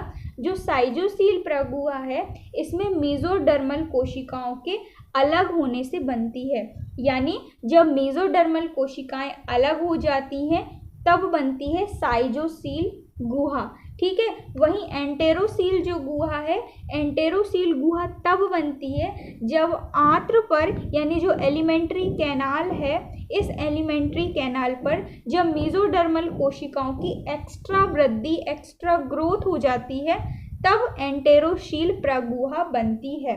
ठीक है, तो साइजोसील प्रगुहा कब बनती है, जब मेसोडर्मल कोशिकाएं प्रगुहा से अलग हो जाती हैं तब, और एंटेरोसील प्रगुहा कब बनती है, जब एलिमेंट्री कैनाल अर्थात आंत्र की जो भित्ति होती है इसमें मौजूद जो इसके आसपास मौजूद जो मेसोडर्मल लेयर हैं या उनमें जो मौजूद मेसोडर्मल कोशिकाएं हैं इनकी जब अतिवृद्धि हो जाती है तब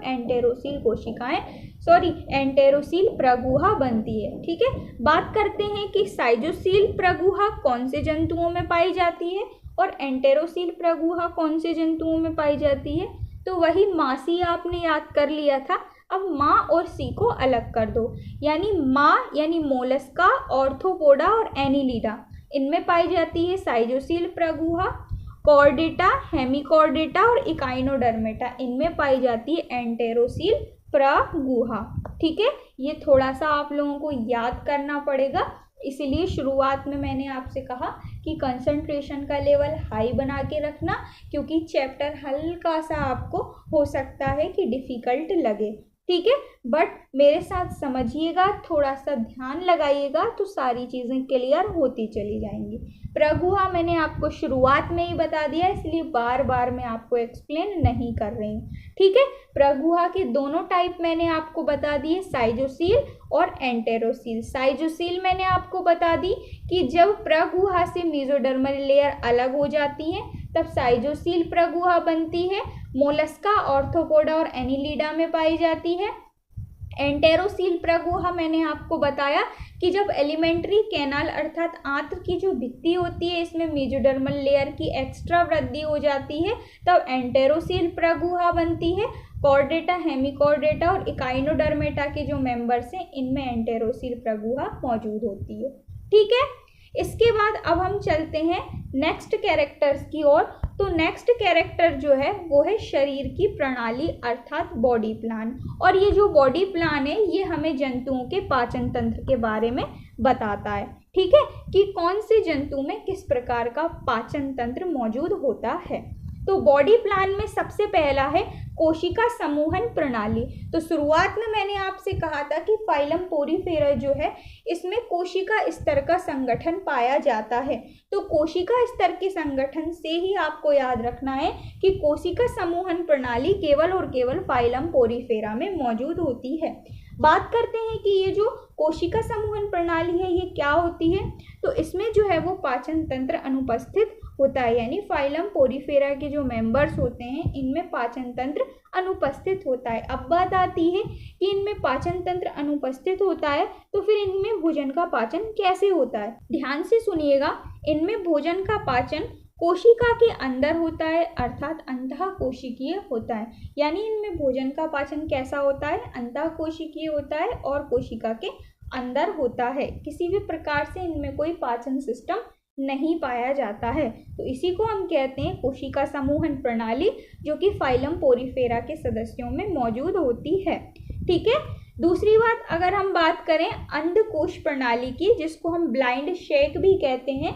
ब्लाइंड शेक में क्या होता है कि ये जो जंतु होते हैं जिनमें अंधकोश प्रणाली पाई जाती है इनमें अपूर्ण पाचन तंत्र पाया जाता है, अर्थात इनका जो पाचन तंत्र होता है उसमें केवल और केवल एक ही द्वार होता है। केवल एक ही द्वार का मतलब है कि इनमें केवल और केवल मुख पाया जाता है, मुंह पाया जाता है, जिसके द्वारा वो भोजन को ग्रहण करते हैं और इसी के द्वारा वो मल का त्याग करते हैं। तो केवल और केवल पाचन तंत्र में एक द्वार होने की वजह से इसको हम अपूर्ण पाचन तंत्र कहते हैं। और वो एक जो द्वार है वो होता है मुंह, इसी के द्वारा ये खाना खाते हैं और इसी के द्वारा ये मल का त्याग करते हैं। ठीक है, तो इसीलिए हम कहते हैं कि अपूर्ण पाचन तंत्र इनमें मौजूद होता है। तो ऐसे जंतु जिनमें ब्लाइंड शेक अर्थात अपूर्ण पाचन तंत्र पाया जाता है वो है फाइलम सीलेंट्रेटा, टीनोफोरा और प्लेटीहेल्मिन्थीस के मेंबर। ठीक है, इसके बाद अब हम चलते हैं नलिका के अंदर। नलिका प्रणाली, इनमें जो है वो पूर्ण पाचन तंत्र पाया जाता है। कहने का मतलब है कि इनके पाचन तंत्र में दो द्वार होते हैं, पहला जो है वो मुंह और दूसरा है गुदा यानी एनस। मुंह के द्वारा वो खाना खाते हैं और गुदा के द्वारा वो मल परित्याग करते हैं। ऐसे जंतु कौन कौन से होते हैं, तो Nematoda, Mollusca, Arthropoda, Annelida, Chordata, Hemichordata और इकाइनोडर्मेटा, ये जो जंतु होते हैं इनमें नलिका के अंदर नलिका प्रणाली पाई जाती है अर्थात पूर्ण पाचन तंत्र मौजूद होता है। ठीक है, तो ये आप लोग जो बॉडी प्लान है, जो शरीर की प्रणाली है जो कि हमें पाचन तंत्र के बारे में बताती है, इसको आप याद रखेंगे। सबसे पहले मैंने आपको कोशिका समूहन प्रणाली बताई जिसमें पाचन तंत्र अनुपस्थित होता है, फाइलम पोरीफेरा के मेंबर्स होते हैं। दूसरी मैंने आपको अंधकोश प्रणाली बताई जिसमें अपूर्ण पाचन तंत्र पाया जाता है, सीलेंट्रेटा, टीनोफोरा और प्लेटीहेल्मिन्थीस के मेंबर्स में। और तीसरी मैंने आपको नलिका के अंदर नलिका प्रणाली बताई जिसमें पूर्ण पाचन तंत्र पाया जाता है, नीमेटोडा से लगाकर और कॉर्डेटा तक के सभी एनिमल्स में जो है वो पाई जाती है पूर्ण पाचन तंत्र अर्थात नलिका के अंदर नलिका प्रणाली। ठीक है, नेक्स्ट चलते हैं हम कैरेक्टर की तरफ जो कि है पाचन अर्थात डाइजेशन। तो डाइजेशन क्या होता है, कौन कौन से जंतुओं में कैसा होता है, अब हम देख लेते हैं। तो सबसे पहला है अंतःकोशिकीय पाचन। और ये जो अंतःकोशिकीय पाचन है, जस्ट मैंने आपको अभी ऊपर बताया कि फाइलम पोरीफेरा में अंतःकोशिकीय पाचन पाया जाता है। क्यों? क्योंकि इनमें पाचन तंत्र अनुपस्थित होता है। ठीक है, तो अंतःकोशिकीय पाचन फाइलम पोरीफेरा के मेंबर्स में पाया जाता है। भोजन का पाचन कोशिका के अंदर होता है, इसी को हम अंतःकोशिकीय पाचन कहते हैं। ठीक है, दूसरा है बाह्य कोशिकीय पाचन। तो बाह्य कोशिकीय पाचन में क्या होता है? भोजन का पाचन कोशिका के बाहर पाचन तंत्र में होता है। Platyhelminthes, Nematoda, Mollusca, arthropoda, Annelida, Chordata, Hemichordata और इकाइनोडर्मेटा, इनमें जो है वो बाह्य कोशिकीय पाचन पाया जाता है। अर्थात इनमें भोजन का जो पाचन है वो कोशिका के बाहर पाचन तंत्र में होता है। ठीक है, प्लेटीहेल्मिन्थीज से लगाकर कॉर्डेटा, हेमिकॉर्डेटा, इकाइनोडर्मेटा तक के सभी सदस्यों में बाह्य कोशिकीय पाचन पाया जाता है। अब कुछ जंतु ऐसे भी हैं जिसमें बाह्य कोशिकीय और अंतःकोशिकीय पाचन पाया जाता है। अर्थात पहले बाह्य कोशिकीय पाचन होता है, उसके बाद अंतःकोशिकीय पाचन होता है। तो ऐसे जंतु हैं सीलेंट्रेटा और टिनोफोरा। इन दोनों फाइलम के जो मेंबर्स होते हैं इनमें अंतः और बाह्य कोशिकीय पाचन पाया जाता है। ठीक है, तो ये पाचन अर्थात डाइजेशन का जो टॉपिक है इसको याद रखेंगे आप, वेरी वेरी वेरी इंपॉर्टेंट है। इसके बाद अब हम चलते हैं नेक्स्ट पॉइंट की तरफ, जो कि है सेगमेंटेशन अर्थात खंडीभवन।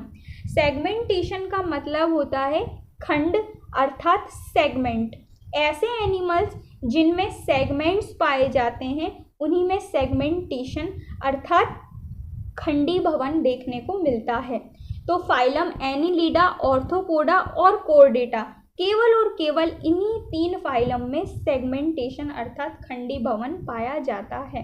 ठीक है, ध्यान से सुनिएगा, कहा गया है कि कुछ जंतुओं में शरीर में बाह्य तथा आंतरिक रूप से खंडों में विभक्त होता है।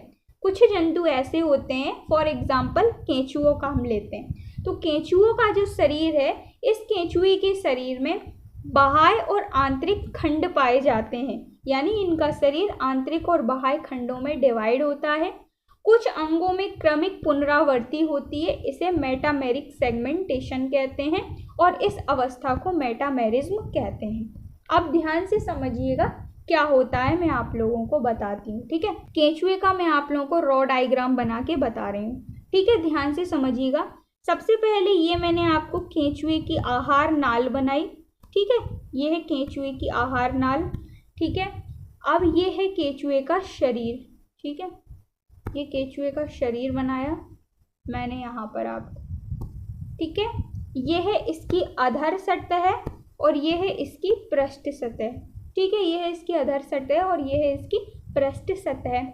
ये जो आप बाहर सेगमेंट्स देख रहे हैं, इन सेगमेंट्स को कहते हैं हम बाह्य सेगमेंट्स, और ये अंदर जो आप सेगमेंट देख रहे हैं इनको हम कहते हैं आंतरिक सेगमेंट। ठीक है, तो यहाँ पर अब आप लोग देख रहे हैं, अब मैं डेफिनेशन पर ले चलती हूँ। कहा गया है कि कुछ जंतुओं में उनका जो शरीर होता है वो आंतरिक और बाह्य खंडों में विभक्त होता है। जैसा कि मैंने आपको बताया, ये है बाह्य सेगमेंट और ये हैं आंतरिक सेगमेंट। ठीक है, ये है आंतरिक सेगमेंट, तो इनमें विभक्त होता है। ठीक है, कुछ अंगों की क्रमिक पुनरावृत्ति होती है। क्रमिक पुनरावृत्ति का मतलब है ये है सेगमेंट नंबर 1, ये है सेगमेंट नंबर 2, ये है सेगमेंट नंबर 3 और ये है सेगमेंट नंबर 4। ठीक है, क्रमिक पुनरावृत्ति का मतलब होता है कि जो सेगमेंट 1 में कार्य हो रहा है वही सेगमेंट 2 में होगा, वही सेगमेंट 3 में होगा और वही सेगमेंट 4 में होगा। अर्थात जो कार्य 1 सेगमेंट में हो रहा है वही सेकंड में, वही थर्ड में, वही 4 में होगा, यानी सेम कार्य होता है। अर्थात कार्यों की क्रमिक पुनरावृत्ति होती है। ठीक है, और इसी को कहते हैं मेटामेरिक सेगमेंटेशन और इस अवस्था को मेटामेरिज्म कहते हैं। आई होप अब आप लोगों को क्लियर हो गया होगा। और ये जो खंड आपको मैंने बना के बताए, इन खंडों को हम कहते हैं मेटामर्स। इन खंडों को क्या कहते हैं? इन खंडों को कहते हैं मेटामर्स। ठीक है, तो डबल से मैं आप लोगों को एक्सप्लेन कर देती हूँ कि जो खंडी भवन अर्थात सेगमेंटेशन है ये फाइलम एनिलिडा, ऑर्थोपोडा और कॉर्डेटा के जो मेंबर्स हैं इनमें पाया जाता है। ठीक है, कुछ जंतु जैसे कि केंचुआ हो गया, इनमें क्या होता है कि इनका जो शरीर है वो आंतरिक और बाह्य रूप से खंडों में डिवाइड होता है। ठीक है, और ये जो खंड होते हैं इनमें क्रमिक पुनरावृत्ति पाई जाती है। क्रमिक पुनरावृत्ति का मतलब है कि जो कार्य खंड 1 में हो रहा है वही खंड 2 में, वही खंड 3 में होगा, अर्थात सेम कार्य खंडों में होते हैं। इसी को हम क्रमिक पुनरावृत्ति कहते हैं। ठीक है, इस क्रिया को हम मेटामेरिक सेगमेंटेशन कहते हैं, और ये जो प्रोसेस हो रही है, ये जो अवस्था है, इसको हम मेटामेरिज्म कहते हैं। साथ ही साथ जो खंड पाए जाते हैं इनमें, इनको हम मेटामर्स कहते हैं। ठीक है, तो ये हुआ आपका खंडी भवन अर्थात सेगमेंटेशन का जो कैरेक्टर है वो कंप्लीट, जो कि केवल और केवल एनिलिडा, ऑर्थोपोडा और कॉर्डेटा के मेंबर्स में पाया जाता है। ठीक है, इसके बाद अब हम चलते हैं नोटोकॉर्ड की तरफ। सो मैंने आपको शुरुआत में बताया था कि जो नोटोकॉर्ड है उसको भी मैं आप लोगों को बढ़िया तरीके से क्लियर करूँगी, आप लोगों को टेंशन नहीं लेना है। तो देखिए नोटोकॉर्ड क्या होती है अब मैं आपको बताती हूँ। तो जैसा कि मैंने आपसे कहा कि नोटोकॉर्ड केवल और केवल फाइलम कॉर्डेटा के सदस्यों में पाई जाती है। क्यों पाई जाती है? क्योंकि सबसे डेवलप, सबसे विकसित जो जंतु होते हैं वो फाइलम कॉर्डेटा के ही होते हैं, तो उन्हीं में पाई जाती है नोटोकॉर्ड। ठीक है, नोटोकॉर्ड की जो उत्पत्ति है वो कहाँ से हुई है? तो वो हुई है मीजोडर्म से। ठीक है, नोटोकॉर्ड जो होती है यह भ्रूणीय अवस्था में शरीर के पृष्ठ सतह पर एक क्षणनुमा संरचना का निर्माण करती है, जिसे हम नोटोकॉर्ड कहते हैं। ठीक है, और आगे चलकर जब हम वयस्क हो जाते हैं तो वयस्क होने पर यही जो नोटोकॉर्ड है इससे कशेरुक दंड का निर्माण अर्थात रीढ़ की हड्डी का निर्माण हो जाता है। तो कहने का मतलब है कि जब भ्रूणीय अवस्था में होते हैं तब हम हमारी रीढ़ की हड्डी को नोटोकॉर्ड कहते हैं, और जब हम बड़े हो जाते हैं तो यही हड्डियां जो जॉइंट्स हैं, जॉइंट्स होकर कशेरुक दंड का निर्माण करती हैं, और इसी को जो नोटोकॉर्ड है इसको हम फिर कशेरुक दंड कहने लगते हैं। ठीक है, तो इसको डायग्राम से आप समझिएगा, डायग्राम से भी मैं बना के बता देती हूँ। सो मान लीजिए ये है एक ह्यूमन, और इस ह्यूमन का ये है कोई शरीर। ठीक है, ये इसका शरीर है। ठीक है, अब यहाँ पर आप देख रहे हैं ये है इसकी एलिमेंट्री कैनाल। ठीक है, जहाँ से यानी हम पाचन तंत्र भी हम इसको कह सकते हैं, आहार नाल है। ठीक है, तो अब इसका ये जो पृष्ठ सतह है ये क्या है? इसकी पृष्ठ सतह है, और ये क्या है? इसकी अग्र सतह है। ठीक है, यानी अधर सतह है। अब यहाँ पर पृष्ठ सतह पर आप लोग देख रहे हो ये जो मैं आपको संरचना बना रही हूँ, ये संरचना क्या है? नोटोकॉर्ड है। ये संरचना क्या है? तो ये संरचना है नोटोकॉर्ड। ठीक है, तो यही मैंने आपसे कहा था कि भ्रूणीय अवस्था में शरीर की पृष्ठ सतह पर एक क्षणनुमा संरचना का निर्माण होता है, जिसे हम नोटोकॉर्ड कहते हैं। ठीक है, तो ये है नोटोकॉर्ड जो कि पृष्ठ सतह पर मौजूद है। आगे चलकर इसी से क्या होता है? कशेरुक दंड का निर्माण हो जाता है जब हम बड़े हो जाते हैं।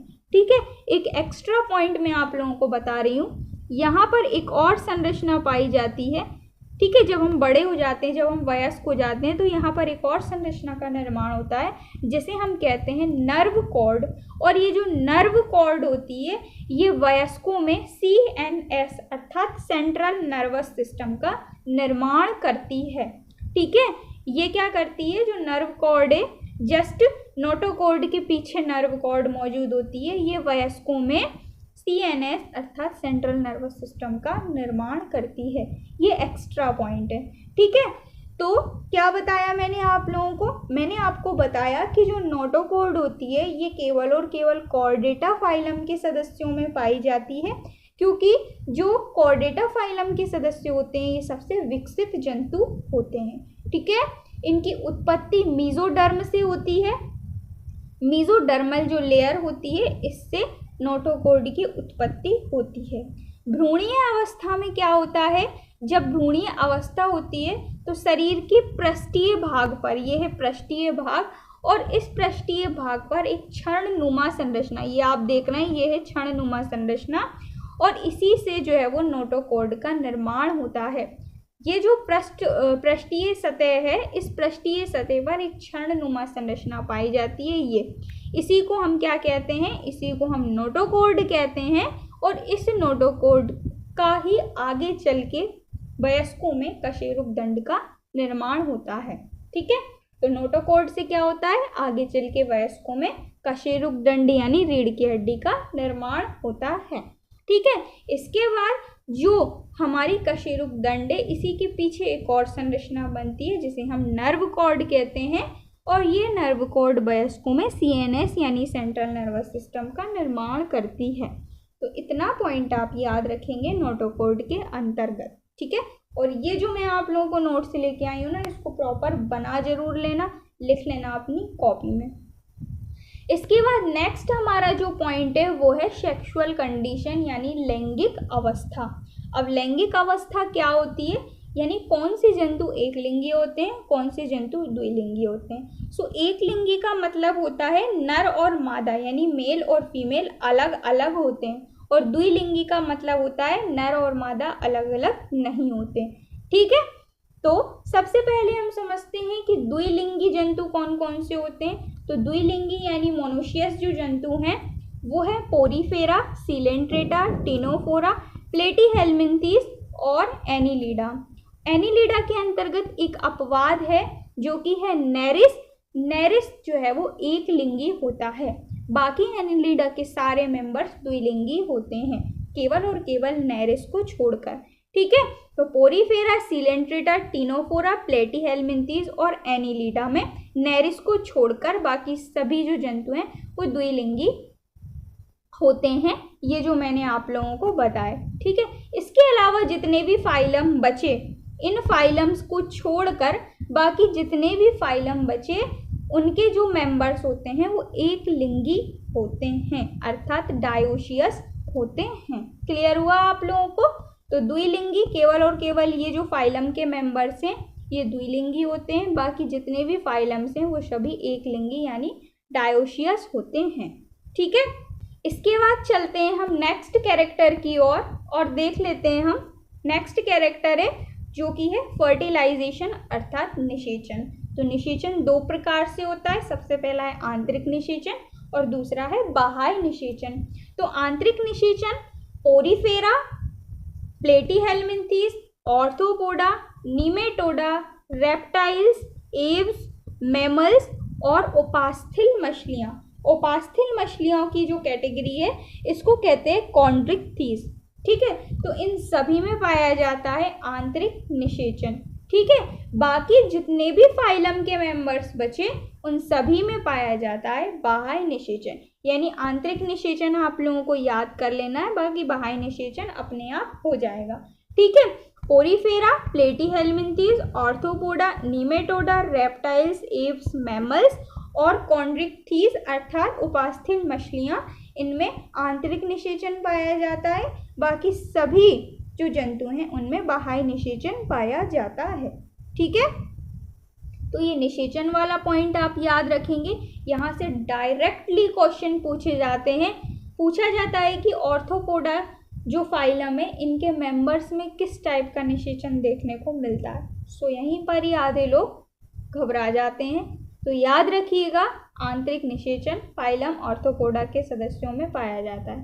ठीक है, इसके बाद नेक्स्ट कैरेक्टर हम लोग देख लेते हैं जो कि है परिवर्धन अर्थात डेवलपमेंट। और ये जो परिवर्धन है ये हमें लार्वा अवस्था के बारे में बताता है। तो परिवर्धन तीन प्रकार से होता है। सबसे पहला है अप्रत्यक्ष परिवर्धन, दूसरा है प्रत्यक्ष परिवर्धन और तीसरा है अप्रत्यक्ष एवं प्रत्यक्ष परिवर्धन। ठीक है, तो सबसे पहला जो है आप लोगों का अप्रत्यक्ष परिवर्धन, इसमें क्या होता है, तो इसमें लार्वा अवस्था जो है वो उपस्थित होती है। यानी अप्रत्यक्ष परिवर्धन में लार्वा अवस्था उपस्थित होती है। दूसरा है प्रत्यक्ष परिवर्धन, इसमें लार्वा अवस्था अनुपस्थित होती है। तीसरा है प्रत्यक्ष और अप्रत्यक्ष परिवर्धन, यानी कुछ जंतुओं में लार्वा अवस्था उपस्थित होती है और कुछ जंतुओं में लार्वा अवस्था अनुपस्थित होती है। अब बात करते हैं कि कौन कौन से जंतु हैं जिसमें लार्वावस्था उपस्थित है और जिसमें लार्वावस्था उपस्थित नहीं है। तो देखिए, सबसे पहले नीमेटोडा, एनीलिडा, ऑर्थोपोडा और कॉर्डेटा, ये जो 4 फाइलम के सदस्य हैं, इनमें प्रत्यक्ष और अप्रत्यक्ष परिवर्धन पाया जाता है। सुनिएगा ध्यान से, नीमेटोडा, एनीलिडा, आर्थ्रोपोडा और कॉर्डेटा, इनमें क्या पाया जाता है? तो इनमें पाया जाता है प्रत्यक्ष और अप्रत्यक्ष परिवर्धन, यानी इनके कुछ जंतुओं में लार्वा उपस्थित होती है और कुछ में लार्वा अनुपस्थित होती है। ठीक है, तो ये हुए आपके 4 फाइलम, नीमेटोडा, एनीलिडा, आर्थ्रोपोडा और कॉर्डेटा, जिसमें प्रत्यक्ष और अप्रत्यक्ष परिवर्धन पाया जाता है। शेष जितने भी फाइलम हैं उन सब में पाई जाती है अप्रत्यक्ष परिवर्धन, यानी उनमें लार्वा उपस्थित होती है।